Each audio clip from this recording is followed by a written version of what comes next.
Well, a good evening and a wonderful, wonderful welcome to True Talk. Will you welcome our guests all the way from Dallas, Texas, the only, one and only, Bishop Thomas Dexter Jakes, the inimitable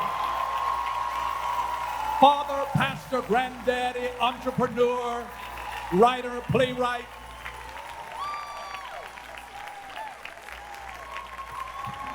Hi, everybody. Woo. Everybody in here.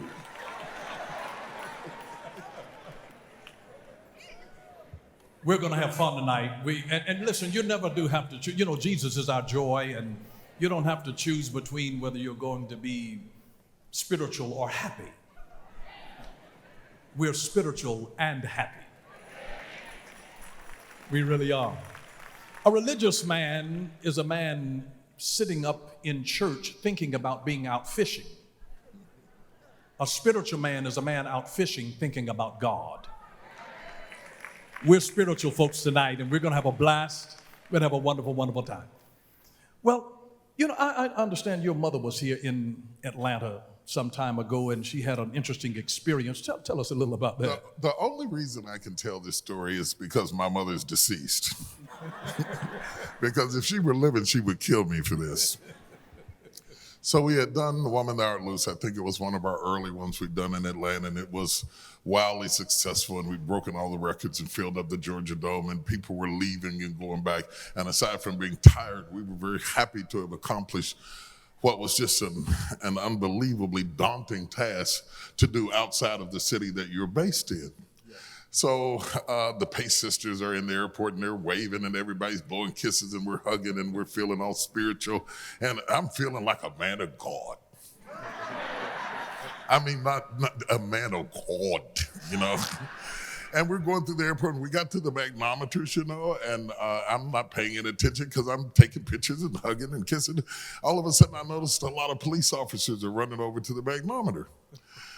My mother, who's over there having her bags go through the line, they have detained her and me and everybody with us because my mother has this bag. Now, my mother had a purse that probably weighed about 95 pounds. It could have everything in it from jewelry to makeup to her wallet to a ham sandwich and some chicken wings. The one thing I wasn't expecting it to have was down in the bottom of the bag, she had a real beautiful pearl-handled .22 revolver. So I'm trying to act like I'm not being arrested so I can still look like a man of God and not go away in handcuffs. And I looked over her with all the hostility I could muster. I just looked over at her and she looked at me and she said, "It's just a little one." So I was telling Bishop downstairs that was one of our first experiences doing a big meeting here in Atlanta, but it also becomes a great metaphor because the thing that had me aggravated for about a week going home with her, every time it came up, until I got afraid to bring it up because she gave me that final look that said, "Don't bring that up anymore." Isn't it funny to have something that powerful beneath so much junk that you couldn't get to it if you needed it? See, I wasn't upset that she had it. She raised me, so that didn't really shock me, but I had to act shocked because people were around. But if your mother's a gun toter, you know it. And I know y'all are being phony. I know I'm not the only one in this entire sanctuary whose mama's got some stuff in their bag that you don't want to talk about in church. The irony of it all, Bishop, is that she had it in there just in case something happened. But it was beneath so much junk, she couldn't get to it. Wow. And I think the reason that I am out here today is I don't have a gun. But the reason I'm out here today is that I see people today having so much power up under so much junk. It's not that we don't have it, it's that we can't get to it.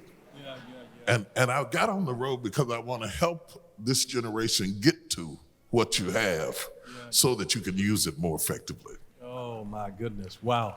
Wow. Wow. Sorry, Mama.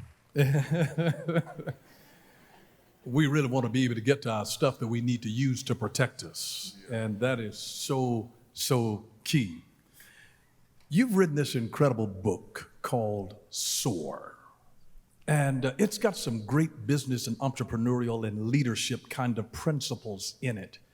What makes yours different than the other kind of books that are written by pastors and other faith folks that write in this area? I think that I had a unique opportunity to discuss some real serious things. I think one of the greatest privileges that I have had in life, and one that you and I talked about downstairs, that we both share, being raised in the house with entrepreneurs. It's not really a thing you do, it's a way you think. It's a mindset. It's about taking responsibilities for outcomes rather than being at the mercy of other people's decisions. You know, employers can decide what they want to pay you, but they can never determine what you're worth. And if you lower what you're worth down to what you're paid, that's a choice. Yeah, wow. You can't accessorize your income and do more. And I wrote SOAR in part because I wanted to differentiate the book from a lot of things that I see clergy writing about business that are really just, oh, bless God. God's gonna bless you. The wealth of the unjust is laid up for the just. Glory to God. That's nice, but how do I pull it down? How do I access it? I see us giving inspiration on Sunday. But if the inspiration on Sunday doesn't turn into information on Monday, then by Friday it turns into frustration. Wow.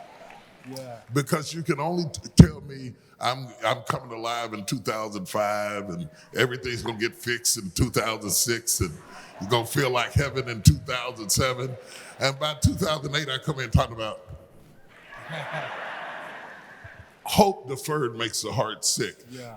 And this is a departure from my normal books. It is not so theological. It is not philosophical. It is very practical and pragmatic. I take you in and out of the rooms that I've been in, some of the people that I've met, some of the things that I've learned that will help you to live Monday through Saturday more effectively. Because as a pastor, let me switch hats from business to pastor, 70% of the things that we get in prayer requests today are not things that we need God to fix. Wow. Wow. You know, pray for me that I'll get the money for my rent. Pray for me I'll be able to get my kids in a good school. Pray for me that my tire doesn't go flat going to see my grandmother. Pray for me that they'll have a discount so my wife can ride with me on a plane. This is not the kind of stuff we need God to do. You need God to part the Red Sea, to heal cancer, to deliver us from AIDS. We don't need God to pay rent. When you reduce God down to human tasks, then you have to hire professionals to lead worship. If you raise God up to where he's supposed to be and let man do what man's supposed to do and God do what God's supposed to do, let me say it this way. I told him this, it's gonna sound funny, but follow my trend of thought. In all the things that God has ever made, he has never made a chair. Thousands of years, he's never made a table. God's never made a table like that. He's never done that. He's never made a cover for the system over there. He doesn't do that. He doesn't do that. God makes trees. Once he makes trees, he's through with it. We're asking God to make furniture. God makes trees, and the rest of it is up to you. God gave you life, and once he gave you life and health and strength, what you do with that life and how you prosper with that life and how you go about that life, we're asking God to make tables. And he's sitting down saying, I gave you a tree. What we have to do is to figure out how to take the tree we've been given and turn it into a chair we can sit in. and build a table that our family can rest around. Yeah. And let our grandchildren gather around the table and say, look what our family did with the tree God gave. Yeah, wow. My. Wow. Wow. Wow. You know, Jim Rohn said something to this effect, that you go to school, you get a good education, and you can get a good job, but a self-educated person will make you a fortune. How important is it when you've got a dream or something on the inside of you to rely on the instinct of this thing where you become self-educated, even if you didn't go through the formal channels of education? You know, I think instinct is important. And I wrote a book on it. I think instinct is vitally important. Several universities, since I've written the book, have come out with information that said instinct has a lot to do with success. And I think that God-given instinct that lets you sense a great idea, that lets you sense a great moment, that makes you sense productivity is very, very important. But then instinct loads the gun, instinct pulls the trigger. Wow. What you must do is load that gun, sorry mama, with as much information, as possible. It's not that we don't need information, because in the book I talk about most of your information needs to come up in front of your decision. Yes. One of the reasons that African American women are right now going into business more readily than any other people group in the country. They exceed white women in terms of going into business on their own. Give them a big round of applause. That's right. Let's clap for the sister. These are radical, relentless, tenacious women who are not going to be at the mercy of anybody to make sure that they're okay. They're going to go out there and they're going to make it happen. They are, in part, one of the reasons that I wrote the book, because they go into business more readily than any other people group, but they don't stay in the business. Wow. Whereas women tend to be very instinctive. Having access to the information you need to make that instinct successful requires mentoring and modeling. Yes. And the truth of the matter is, most people who have done anything successful in their life don't have time to go back and teach individually. I get people hitting me up on Twitter and Instagram all the time. I want you to be my mentor. I want you to be my mentor. If it was just one or two of you, I could do it. Yeah, right. But once it got over like about 7 million, I thought, you know, I can write a book or something. I watched my father start a business with a mop and a bucket and ended up with 52 employees back in the 60s in West Virginia, the third poorest state at that time in the Union. At a time when African Americans weren't doing business at all. He literally had nothing. And what is unique about this book is not written to the person who can go out and access a lot of capital easily. This is not written to the person who has rows and rows of contacts through which they can acquire funding to facilitate their dream. This is the person who has more vision than provision. Who has a great idea and can't figure out how to get it off the ground. You've got a high budget idea, but a low budget resource, and you're trying to figure out how to get from point A to point B. I'm talking to you, because my father had a mop and a bucket, and he borrowed a neighbor's truck and went to work. It doesn't matter where you start, it matters where you finish. When we did our first gospel play, TD Jakes Enterprises, incidentally, my for-profit company through which I do all of my extracurricular business activities, and it has different branches throughout, which record labels and production companies and so forth up under that heading. When we first started grappling with going into this kind of business, I wasn't even the pastor of the Potter's House. My enterprise was incorporated while I was still in West Virginia. And we started with little or nothing, and we started building it up, and we had to figure our way out. I had no idea when we started doing tours with gospel plays and trying to figure out how to make that work and learning how that business works. As I told you back in the back, every business has its own language. If you have the vision and you don't have the language, you are mute in the room. Wow. So you have to learn the language of the business you're going after, and that takes a little transition time to learn the language of each business you go into. And until you learn the language, remain mute. because of the lack of the ability to use the terminologies takes you out of the conversation. So I had to learn the language. I had to figure it out. I'd never in my life dreamed that we would, in the process of developing and doing plays, run into another playwright who at that time was just starting to get up off the ground. And I met him and collaborated with him because I knew he had resources and talent that would enhance what I was doing. I had platform and stage and relatability to the depth of the character. He knew how to reach the audience in a timing and a way that made it functional. The guy, I don't know whether you know this guy's name, Tyler Perry. Yeah, that's his name. Yeah. Now a household name. And we would collaborate and do Woman Thou Art Loose, and we would do it and take it on tour around the country until a guy named Reuben Cannon saw it. And Reuben Cannon said, I think that's a movie. Wow. And he says, I said, oh no, we can't do that. I don't have the money. He said, oh no, we'll get the money. Listen at the difference in the ideas and the way we think about obstacles. I said, I can't do it because I don't have the money. He didn't see not having the money as a problem.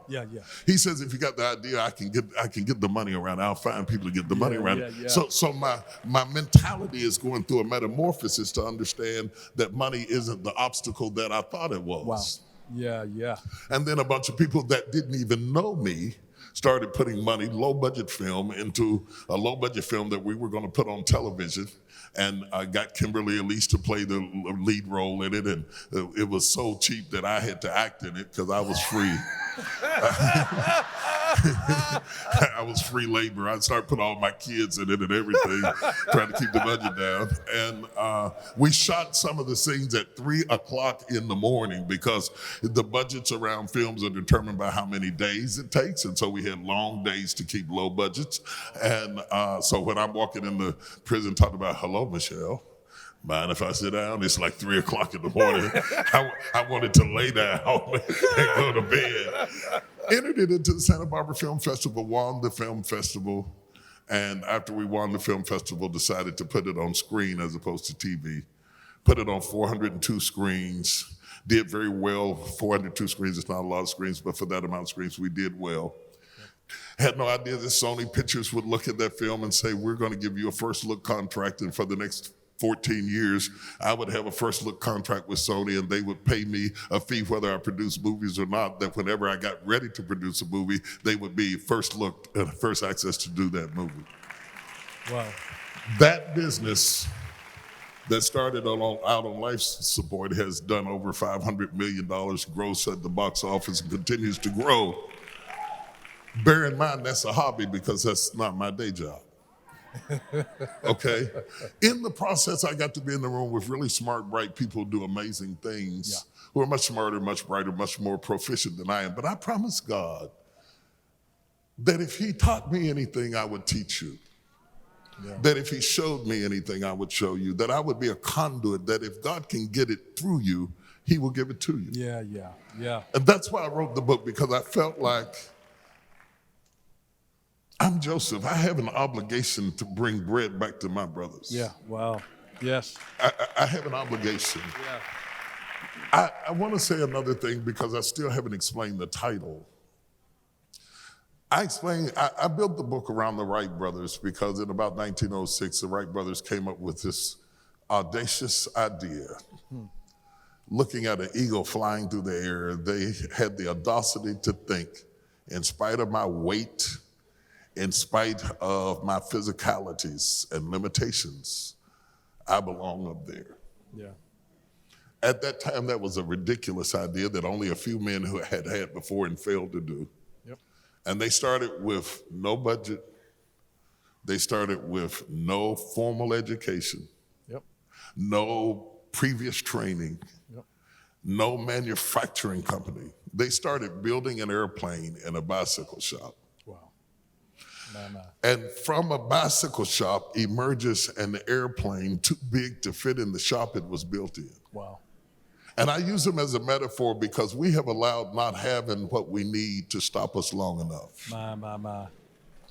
And I think that it becomes a great metaphor that until you get what you need, you have to use what you have. That use what you have, you can evolve into what you need, but you got to start somewhere. And so they built that. And the other reason that I use them as a metaphor throughout the book I see a lot of our people start a business as a destination so that when they go to the family reunion, they can say, you know, I own my own business. They don't say where it's profitable or not. They don't tell you the business is in the kitchen, but I own my own business. Many of our people see owning the business as a destination. Yeah. But successful people see their business as a transportation. Yeah, yes. Until you see it as transportive to take you to a destination, Yes. then you won't handle it properly. You'll be satisfied to say, I have it. Yeah. But does it move you to where you're trying to go, and how effectively is it getting you? Because anything that is not quantifiable is not sustainable. Right. So if you're not measuring movement, you won't break out of the gravitational pull of mediocrity that holds you down to your neighbors and the people who developed you. There is, incidentally, a pull backwards that will stop you from being able to break into the higher order. There is a law you have to break to be successful in business. A law of familiarity, a law of gravity, a sociological law of your community, a law that often even comes from your family. It comes in these languages. She thinks she's something. Wow. Look at him. He forgot where he came from. All of these are subtle psychological gravitational pulls that say you don't belong up there. Stay in your place down here on the ground. Wow. Until you break that law and find that there is a higher law of aerodynamics that will cancel out the law of gravity, you will stay on the ground to make other people comfortable rather than to accelerate into the height that you were created to travel at just because somebody says you belong down here. My. Wow. Yeah. Wow. You talk about when you're getting ready to get off the ground, how do you help people who have a fear of heights? You know, that's a great question, because there's external fear and there's internal fear. There's a kind of fear that makes your hands shake and makes you perspire, and everybody can see that fear. And that's bad, but the worst kind of fear is that psychological fear that has no symptoms externally. It's the kind of fear that comes up and tastes like bile in your mouth at 2 o'clock in the morning that says you don't belong here and you're above your head. It's the kind of fear that makes you self-sabotage great opportunities and makes you subconsciously do things to get you out of it because you're uncomfortable in the environment for which you have been gifted. In other words, your gift is strong enough to take you to a height that you are not comfortable to sit in. And so we do things that cancel out, sabotage, fall out with people, get into fights, whatever we have to do, when subconsciously it is a response to that psychological fear that intimidates us. And we have been gifted enough to be up here, but we don't have the courage. You have to be courageous to be successful. Yes. You have to be courageous. Yes. You have to have, Yes. It takes great courage. Yes. All I have to do to fail is let go. Yeah, wow. If I let go right now, everything I have will go down. All I have to do to fail is just give in. Wow. Courage, the courage that it takes to succeed is to resist the pull. Yes. To stay down here in your place. Wow. You have to break through that. But what they don't know, and what I didn't know, my oldest brother was my hero. This is spoken from the language of a 9-year-old whose brother was 7 years older than him. My brother could beat up anybody. He was the strongest person in the entire planet. I mean, he could leap buildings in a single bound. He was rough, he was radical, he was tenacious. He could drive cars faster than police officers. He was everything I wanted to be when I grew up. I saw him beat up people, 2 or 3 guys at the same time. He was awesome, he was bad. He was the Hulk without turning green. This Negro went purple and would beat up everybody in the room. He was bad. Fast forward, we're now grown men, and he told me every fight I was ever in, I was scared to death. Wow. And I said, what? Wow. I never knew my hero had fear. Wow. He said, yes, I had fear. He said, but you have to take the fear and use it as fuel. You see, Some people use the fear to bring them to paralysis. Yeah, yeah, yeah. Some people use the fear to make them careful and cautious, Yes. to double check their analysis and to change their assumptions into facts. Yeah, wow. It's what you do with your fear that determines where you go. Yeah. Now, I know we're talking to church people, and they're already quoting scriptures and sending me texts. God have not given us a spirit of fear. God bless you, Brother Jason, but the devil is a lie. I rebuke fear in Jesus' name. God has not given us a spirit of fear, but of power and of love and of a sound mind. But again, listen at the language, sweetheart. It didn't say God didn't give you fear. It said God didn't give you the spirit of fear. Yes, yeah. The same God that didn't give you the spirit of fear as a favor gave you fear so you could survive in a jungle. Yeah, yeah, wow. Because fear stimulates your adrenaline that makes you fight or flight. Yep, yep. If you don't have any fear, you'll get killed by the predators around you. So it's not that God doesn't give you fear. He doesn't want you to have a spirit of fear. A spirit of fear is when you're afraid of things that don't even make sense. Right. You're afraid of things without stimulus. You're afraid of your own shadow. You're afraid until the enemy has backed you over into a corner. That's a spirit of fear. I cast that out in the name of Jesus. But fear is a favor. It makes me careful. It makes me not underestimate my opponent. It makes me double check my analysis. It makes me sure in my convictions. It makes me better and sharper and more courageous because I know in the back of my mind that I have to fight something and I don't know how strong it's going to be. So I train harder because I never underestimate what I'm. Thank you, fear, because you made me stay in the gym.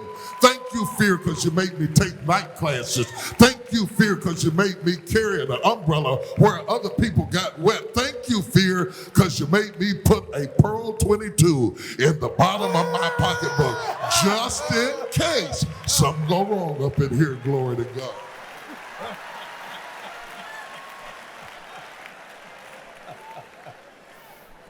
Fear is a favor. I started preaching, I was afraid. Yeah. You have to feel the fear and do it anyway. Yeah, yeah. They used to have to adjust the microphone stand because my hand shook so bad I couldn't hold the mic. Wow. But fear made me study while other people played basketball. Wow. Wow. Because I was afraid I wasn't good, I worked harder than other people. Wow. Thank you for the fears that didn't make me assume that God had put success on sale. Wow. Wow. Oh, I love it. I love it. I love it. Wow. You know, it's interesting to note the word businessman in Hebrew literally means man of faith. Wow. Because business is a risk. Absolutely. And we need that to overcome that spirit of fear. You can't do, everything is a risk. Yes. Living is a risk. It is. Having children is a risk. Getting married is a risk. Walking across the street is a risk. Getting on an airplane is a risk. Going to school is a risk. Everything is a risk. That's why if you're not careful, life will back you up in the house and leave you sitting up in a closet somewhere chewing on your hand. After a while, you have to say enough is enough and start opening up stuff and coming out and managing your fear. Not only managing your fear, but in the book I talk about building constructs where you don't have products. To set in organizational structures that fit a vision for which you have no provision. Yeah. To set up do I need a LLP here? Do I need an S corporation, a C corporation? Yeah. Do I need a 501c3 here? Yep. Would this be better as a sole proprietorship? Why are you doing all of that? You don't even have the product yet. The problem with that is once you have the product, you don't want to wait till you have the baby to pick up the bassinet. Right. For those of you who are getting ready to get into orbit, you don't wait till you're in orbit to run down the runway. You have to put things in a certain order, in a certain structure. For example, if you're in here and you're running a sole proprietorship, or more aptly, a DBA. And it's Urban Cleaners, Dale Bronner doing business as Urban Cleaners. That's fine. You can do that. That's legal. But if you have some scalding liquid to get on the employee, not only can they take the cleaners, they can take you. Right. Right. Because the DBA says you are the business. Absolutely. And there is no firewall Right. between you and the business. It's Yes. the most vulnerable corporate structure you could have in place in the world today. And if you are in here now with a DBA, run, do not walk out to my book table, snatch the book on the way out to the lawyer to fix it before you get sued. Yeah. Oh, yeah. Anytime you set up a corporation, whether it's a 501c3 or a for-profit corporation, SC corporation, LLP, however you want to do it, that corporation says that it is an entity to itself. Yes. And automatically builds a firewall of protection against Right. your personal possessions. Exactly. It makes it more difficult. In this country, you can sue, you can say whatever you want to, but it makes it much more difficult to sue into my personal possessions. Right. You can sue the company, Yep. but the company is not me. It is a very important firewall, and how you design that firewall Right. needs to be built on your vision, Right. not your wallet. Yeah. Wow. Yes. So that means you have to have the faith, going back to what you said about business, to build the bassinet before the baby comes. Wow. Yes. You can't wait till the water breaks and then say, oh, I got to have a bassinet. That's Yes. too late. Wow. You have to have the structure before you have the thing that goes inside of it. Oh, my God. So see, so what you want to do is for 2018, you need to start laying down a structure for a blessed 2018. You can come to church and spin around and pray and throw $20 on the altar until your tennis shoes have no tread. But if you don't have any structure in place Yes. to accommodate the Yes. success, Yes. Yes. to accommodate what you're going Yes. to build, then you're going to birth something that's going to be homeless, and it's going to die in the wilderness of coulda, woulda, shoulda, because you don't have a place to harvest Yes. what you have conceived My in your God. head. So Yes. I ought to be able to look at what you're building and see what you're birthing by Yes. what you're building. Yes. Because you want to build it before you birth it. You don't wait till you birth it and then build it. It's too late. Yes. Yes. Does that help anybody? Yes. That means that busyness does mean man of faith, but Yeah. I'm going to take you one further than that. I think what is getting us, and I spent a lot of time in the book talking about this, we're not lazy people. Right. We're not lazy people. We work really hard. People in church, out of church work. It's people in the street work. Drug dealers work real hard. Yeah. All night. Seriously. All night. No vacation, no off days, no benefits, no Social Security. They work all night. Our problem is not that we're lazy. Barbers in here took off to come to this meeting, working around the clock, cutting hair at 2 o'clock in the morning. Yep. We work all night, putting in perms, going to people's houses, staying up for hours, putting in weaves in people 6 hours to get you. We work all night. You have to ask yourself, how can I put in that many hours and be 2 months behind on my rent and my car got repossessed? It's because we don't know the difference between business and busyness. They sound so much alike that busyness will portray itself as business. Yeah. Wow. The most unsuccessful pastors I have ever met were always busier than me. Yep. Yep. Yep. Wow. They got 2 cell phones going, wait a minute, I'll be right with you, Doc. I got to call somebody. I got to go over here. What do you mean she didn't bring the potato salad? You didn't bring the potato salad. We got to go over here. The preacher going to be there at 2 o'clock. Wait, Doc, I'm going to be there in just a minute. I got to got 5 members and 2 dogs and busy as, I said, how in the world could you be that busy?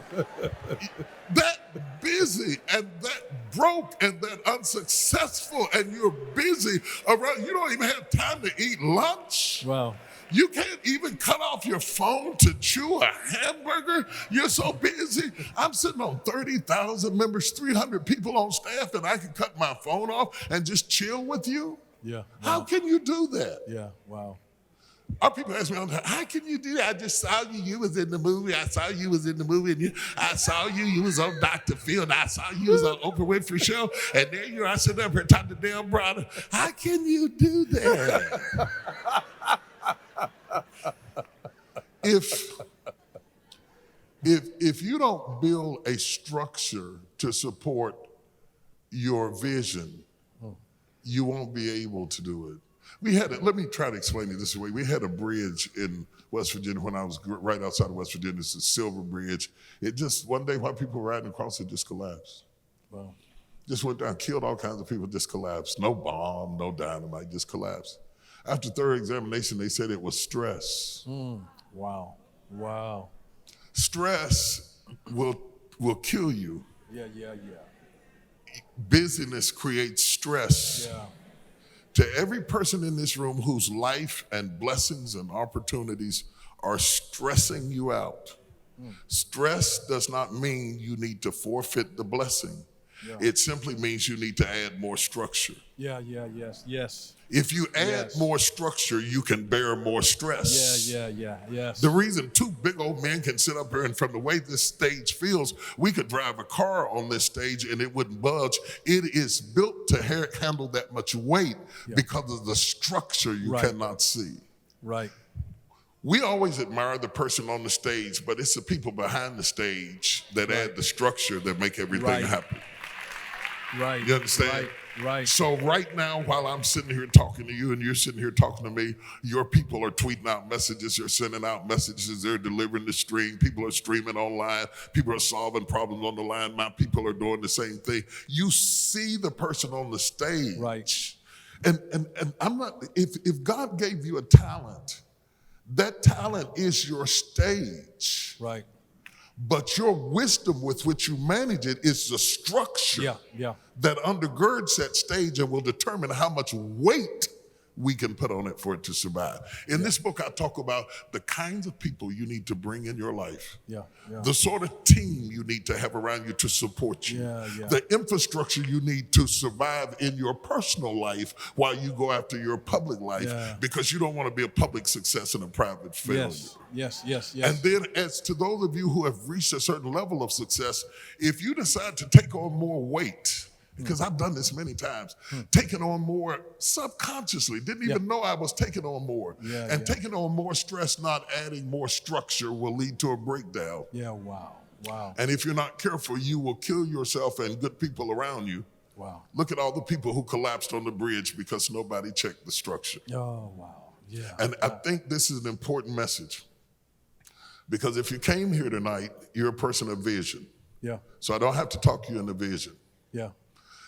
It's an important message because sometimes you can have so much vision that it turns into frustration. Yeah. And you can become frustrated because you are stressed out by your own life because you have more opportunities than you have structure to accommodate. Yeah. If you see new opportunities on the horizon, before you snatch them, increase the structure. Yes. Is that helping somebody? Help one lady over there. She clapped. Wow. Man, let me tell you something. So I live in Dallas, you live in Atlanta. I had the privilege of being and still serving on the Dallas Regional Executive Chamber of Commerce Board.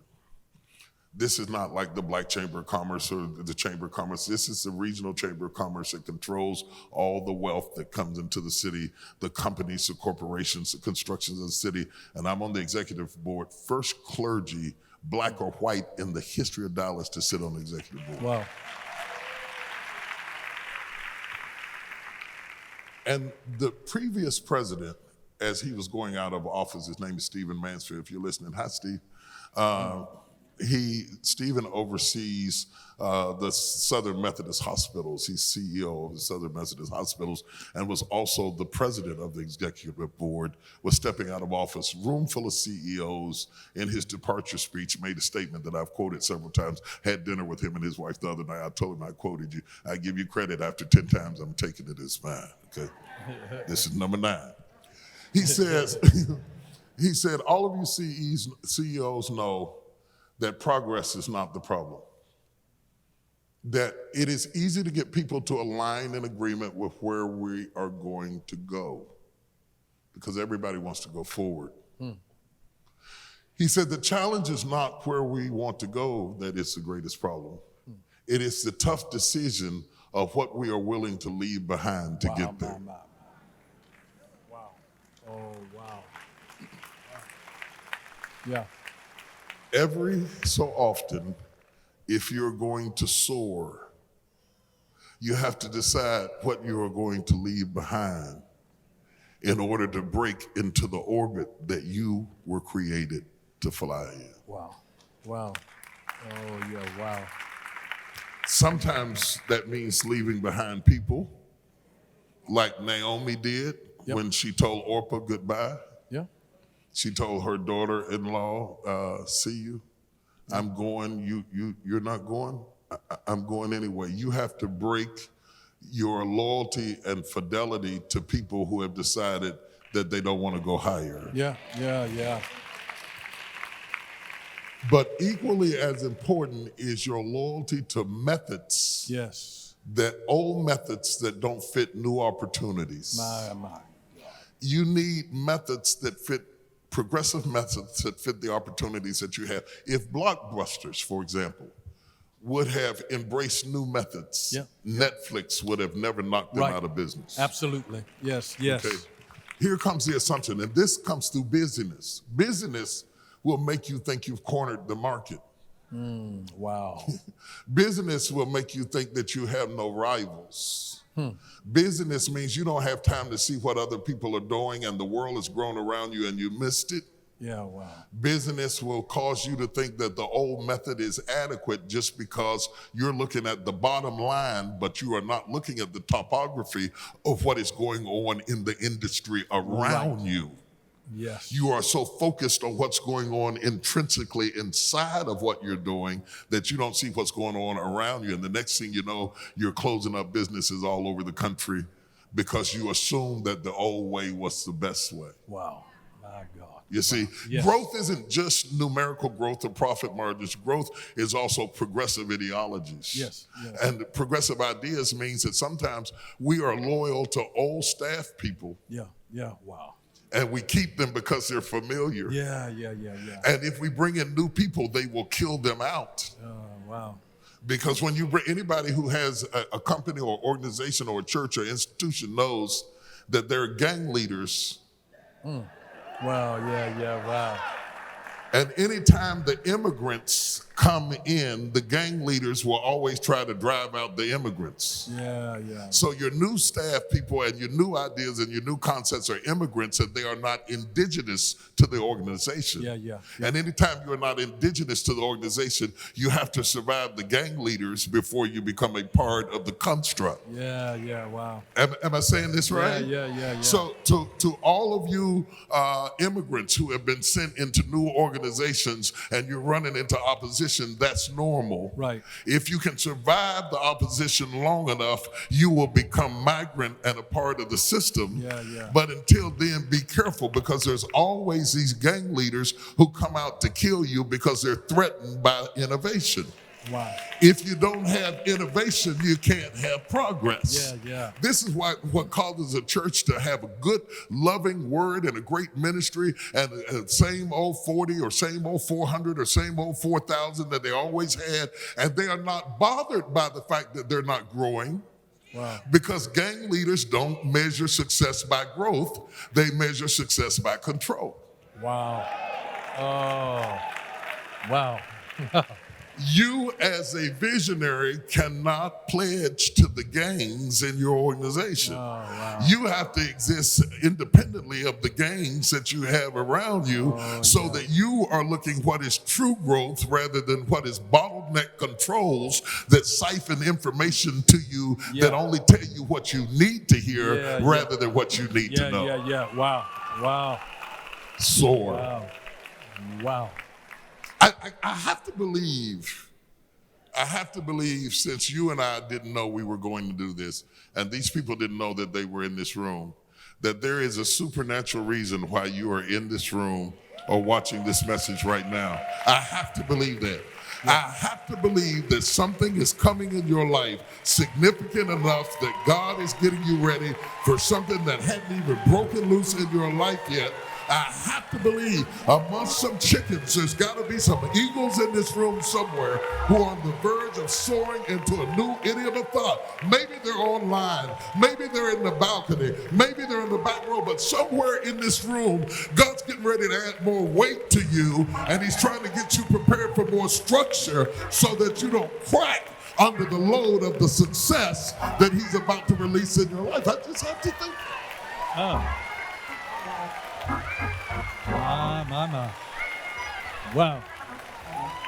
Wow. It's amazing. You know, that reminds me of how God gave Abraham a land, the structure, before he gave him seed. Absolutely. Had he given him the seed and then he'd not have any place to sow it, not have a structure to support it, and where the multiplication process would take place. Right. But here's, I want to ask you this. I want to ask you this before our time runs out. You have been so strategic. Part of this has got to be the favor of God on your life in terms of the instinct that you've had to know how to get in certain things at certain times. The timing, you have sensed the rhythm of certain things, like a person jumping into a double Dutch jump rope. You have caught the rhythm before you've jumped in. I see other people's rhythm is off and they get tangled. How have you known, you know, an eagle knows how to find this warm column of air and set its wings and just circles, and it catches a rhythm. It catches, it doesn't make the rhythm, it has to sense it and catch it. There's some folks here that's got stuff and they're so anxious, that desperation, that their state of being broke, they're being disillusioned by the longevity of the thing coming to pass and waiting for the right rhythm. Talk to us a little bit about the rhythm. There's a chapter in the book called Winds and Trends where I talk about the importance of winds and trends. When the Wright Brothers built the first plane, they built it in Dayton, Ohio, but they didn't launch it there. They didn't launch it, though. They built it in Dayton. They took it to Kitty Hawk, North Carolina to launch it, primarily because the wind was right. You can do the right thing in the wrong wind and it won't be successful. The second thing I want to say is one of the things that has caused me to be rhythmic is that I read other things in the Bible. I read the Bible, but I read in the direction that I lead. So whatever area I want to be a leader in, that's the area I'm reading in. You cannot lead if you do not read. Followers will always take hearsay information. Leaders will always read for themselves. And to the point that people will text me from time to time and say, "What are you reading now?" And if I like you real good, I might tell you. Because I'm always reading the wind. I'm reading the wind. I don't want to set sail in a hurricane. Okay, I don't want to set sail in a hurricane. I don't want to launch against the wind. Understanding the rhythms of life that you're talking about is very important. I'll give you an example. To all of you that are over 60 and think you're too old to need this, you're crazy. If Harlan Sanders had thought that way, we wouldn't have KFC. Wow. Yep. Who launched this business after 60 and launched a business that outlived him and launched it because the wind was right. Yeah. Wow. Women had gone to work. Yes. Families were used to home-cooked meals. Yes. The only fast food available was hamburgers.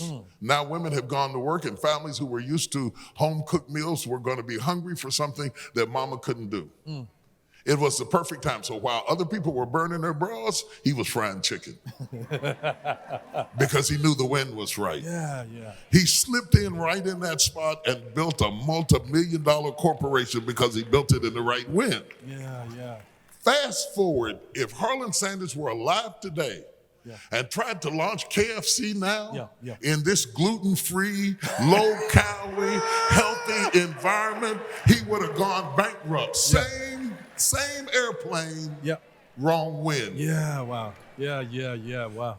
A lot of people in here, you didn't fail because the plane wasn't right. You failed because the wind wasn't right. My. If you could have took the thing, because there's so much I want to say. I should write a book about it. You could do the right thing in the wrong place and be a failure. You know that about life. You can have a bad marriage, it doesn't mean you're a bad husband. You can have a bad marriage, it doesn't mean you're a bad wife. You found somebody who appreciated you and your whole rest of your life went forward. It's the right, everything has to line up correctly in order for it to be effective. You understand what I'm saying? So sometimes if you fail in dating, you got to find your kitty hawk. Yeah, yeah. So here is a plane going down a highway from Dayton to Kitty Hawk looking for a win. Wow.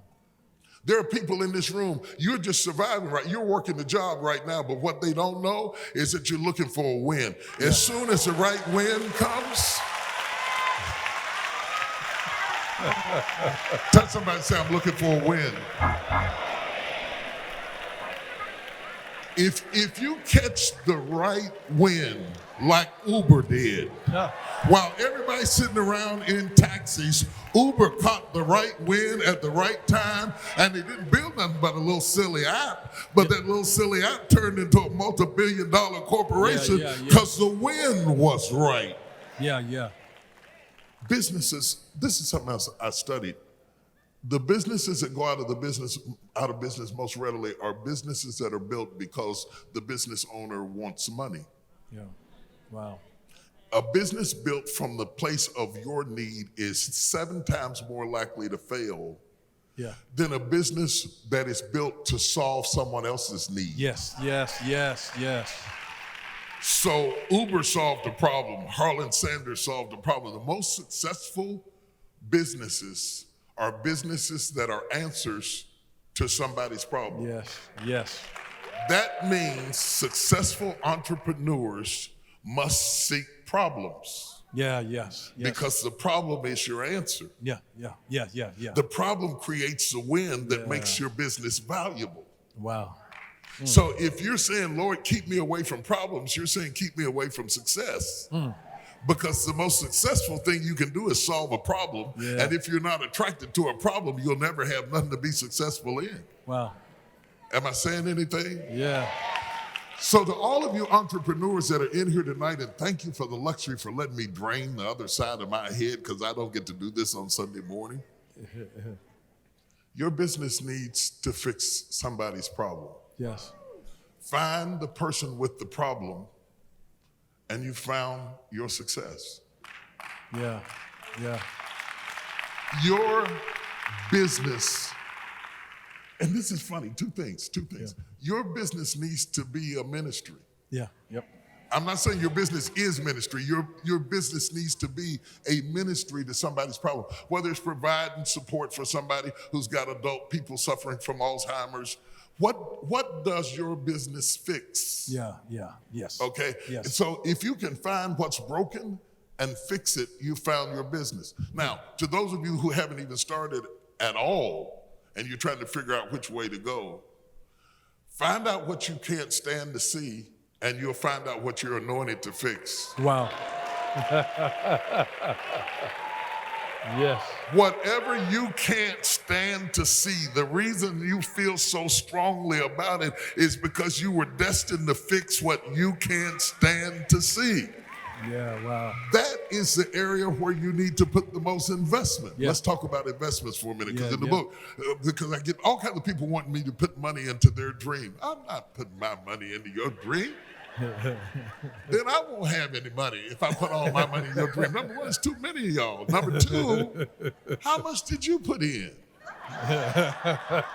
The first thing, if you watch Shark Tank, the first thing every last one of them asks every person who makes a pitch in there is, how much did you put in? And what are the profit levels at the level of your investment? In other words, if you're losing money, why do you invite me into the fellowship of losing money with you? People want to invest in something that's going up, but we just want to put more wind behind it to help it to go up faster. The other thing, the greatest thing that you can get from somebody is not money. Okay, relationships are your greatest resource. Yes, yes, yes, yes, yes. And yet most business people are too busy to develop relationships. Wow. Every entrepreneur, would-be entrepreneur, spiritual leader in this room is inundated with people who need you. If I had you take out a sheet of paper, and I wish we had time in a formal class, this is what I do. I had you take out a sheet of paper and write down everybody in your life who needs you. You'd be shocked how long that list is. Wow. Take out another sheet of paper and write down everybody in your life who feeds you. Wow. You'd be shocked how short that list is. Then you wonder why you are creatively bankrupt. Wow. Wow. When you have more people who need you than you do who feed you, you become creatively bankrupt because you can't keep giving out and not take in, and the check's not bounced. You want to end up in rooms where you feel intimidated. Yeah. You want to walk into rooms where you're scared to say the wrong thing. Downstairs, we were talking about you need to learn the language of the business you're in. Every business has its own language. Yep. You want to be in a room where you're not sure of the language. Yeah. You got in the room because somebody brought you in. Yep. And you want to get in that room and have to learn the language. In the book, I have spent some time giving you some just basic business language so you will understand what's going on in any room. The average in a room this size, the sell-through ratio of a room this size is about 20%. Because 80% of people would rather hear it than read it. Yeah. Wow. Yeah. Wow. Because they have been made to think, being raised through auditorial skills and visual skills like watching TV and listening at radio, they haven't been taught to value reading. Yeah. Wow. So we catch whatever we can catch through osmosis. Wow. And fake the rest. Yeah. Yep. When I'm telling you, success is a science. It's not an art. Yeah. What do you mean by that? It's intentional. It's not accidental.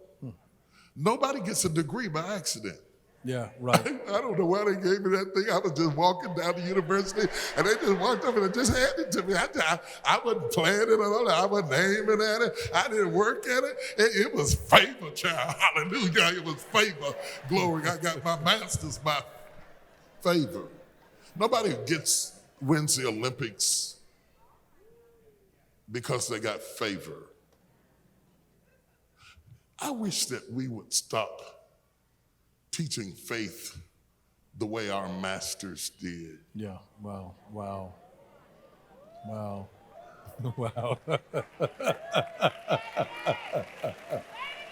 When your first missionaries were also your masters, Wow. they teach you faith to anesthetize ambition.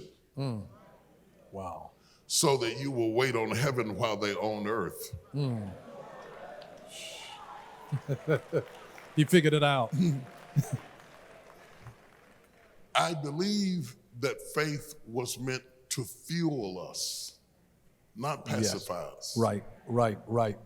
But because the people who taught us faith also needed to control our behavior, they dare not teach you the kind of faith that would make you revolt from a plantation. Yeah, wow. Yeah. So look at the offspring of our faith has a mutation Yeah. of passivity. Wow. As long as we get happy, we don't have to get further.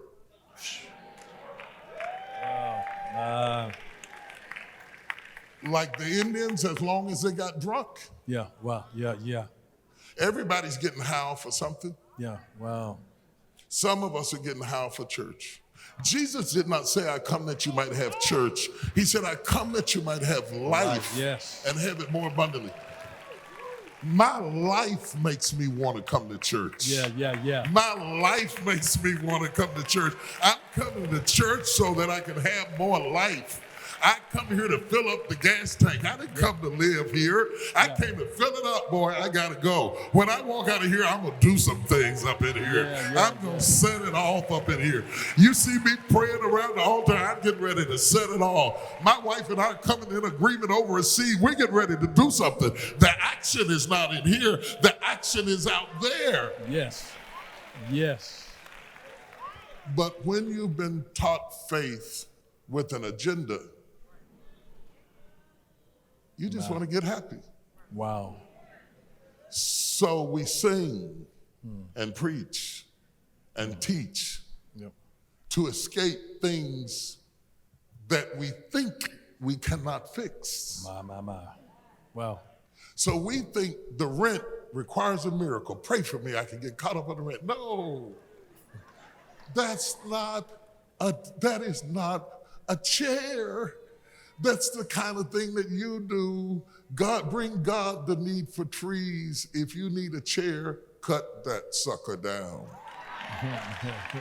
Hack it down, file it, sand it, nail it, cut it, turn it into what you want. But get up off of your knees and stop asking God to make a chair. That is not what God does. Wow, yeah. You understand what I'm saying? And you think God doesn't work because the rent didn't get paid. The rent didn't get paid because you didn't work.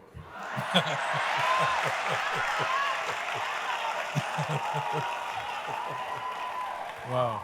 If we can unwrap some of this thinking around it, what in the world makes you think that you can buy a weave, wear a weave, put a weave in, but have to buy the weave from somebody who doesn't use a weave?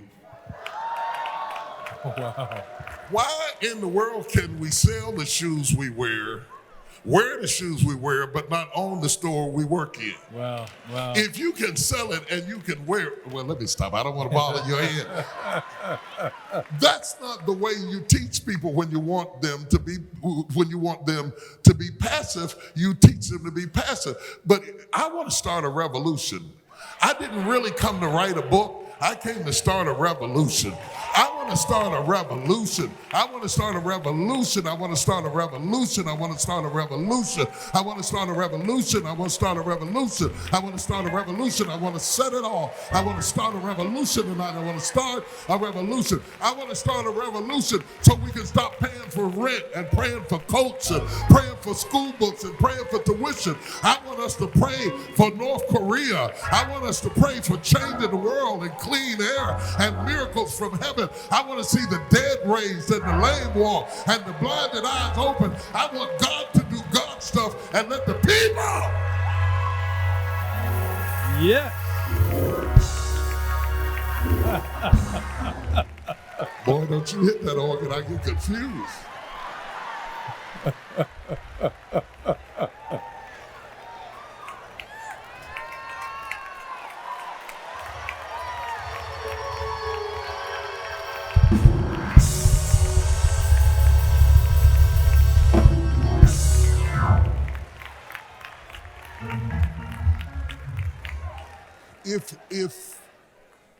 If Orville and Wilbur Wright were here today to see what came out of their idea. Yeah. My. They were not the first people to come up with the idea. They were the first people not to quit. Yeah, wow. Wow, yeah. If we went around this room and took an idea offering, Wow. you would be shocked at the ideas in this room. Yeah. The cures, Yeah. the companies, Yeah. the books, Yep. the businesses, the franchises. Yeah. You'd be surprised at the people here who have done something right and it's working, Yeah. but they're afraid to duplicate it. Yeah, wow. When the first thing God says to man, the very first thing he says to him is, as soon as you find something that's fruitful, multiply. Yes. If you've done something and it works and it doesn't, at the point that it doesn't challenge you anymore, you need to multiply it. Yeah. You want to live a little bit on edge. You want to live your life just a little bit in the faith realm where you need God to bring you out. Yeah. Anytime your life gets too predictable, it's the time to multiply. Right. It's time to increase. Yes. You know why? You have to be challenged. Yeah. Your force activates when you're challenged. Yes. You'll never know. Let me stop. You'll never know how strong you are until you're challenged. And I think one of the reasons we get sick and die early is because we stop being challenged. Yeah, wow. We have made do and let life talk us out of first one thing, then another, till we don't care what we look like, and we don't care what we think like, and we don't care that we're not going anywhere, and we don't care that we're not doing anything, until one day we don't care that we're not breathing. If you start giving up ground after a while, you'll be in the ground. Oh, wow. And so I wrote Soar because I think you belong in the air. Yeah. And I wanted to say so. And I wanted to say it's not the money that's holding you back. Yeah. A lot of people get into the air without the money. Yeah. And I have a great deal of respect for education. Get all you can and can all you get. But I see really, really educated people who are also broke. Yeah. So it's not necessarily going back and getting another degree again. Yep. Maybe it's the courage to take what you have been given Yeah. and build something. Yes. To hire yourself, to stop telling yourself you're too young, you're too old, you're too black, you're too white, you're too brown, you're too this, you're too that, you're too the other, I'm too spiritual. You'd be surprised. Social media is a educating thing. You'd be surprised how much I've learned about how ignorant people are about just watching what they post on social media. It's amazing. Why are you talking about that? All we need is Jesus. You just need to be talking about the Lord. As long as I got King Jesus, I don't need nobody else. Slave master talk. Wow. The one who taught you all you needed was Jesus owned the property you was working on. But all you need. Yeah, wow. Yeah, wow. That's all you need. He gave you the earth. Yeah. The fullness of earth. I don't need it, Lord. All I need is you. I don't need this whole planet. You done gave me this big old place. I don't need all this stuff, Lord. All I need is you, Jesus. I don't need this garden, this old fancy stuff. I don't need all that. All I need is you, Lord. Don't go on back to heaven and tell me to run everything down here, because all I need is you, Jesus. Ain't no need you parting over here and see, because I ain't going nowhere, because all I need is you. Have you ever heard anything that ridiculous in your whole? Can you imagine teaching a little child, don't learn your alphabets because all you need is Jesus.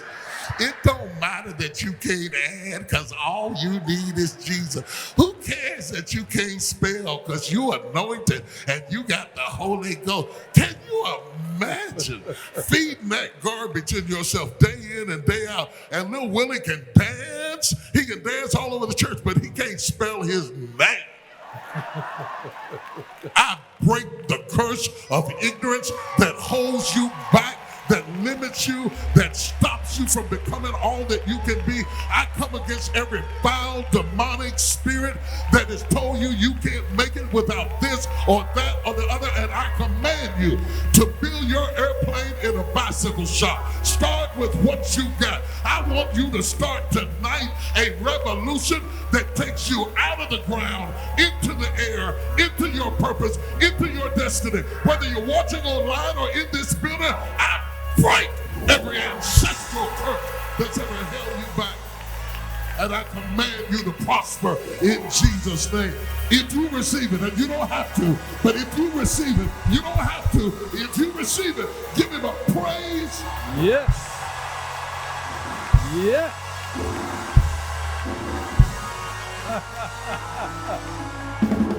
Wow. Touch somebody and tell them, I'm getting ready to soar.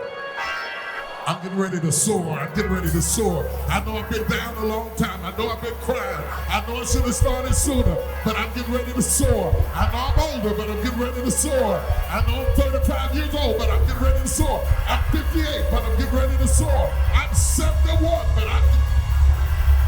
Yeah.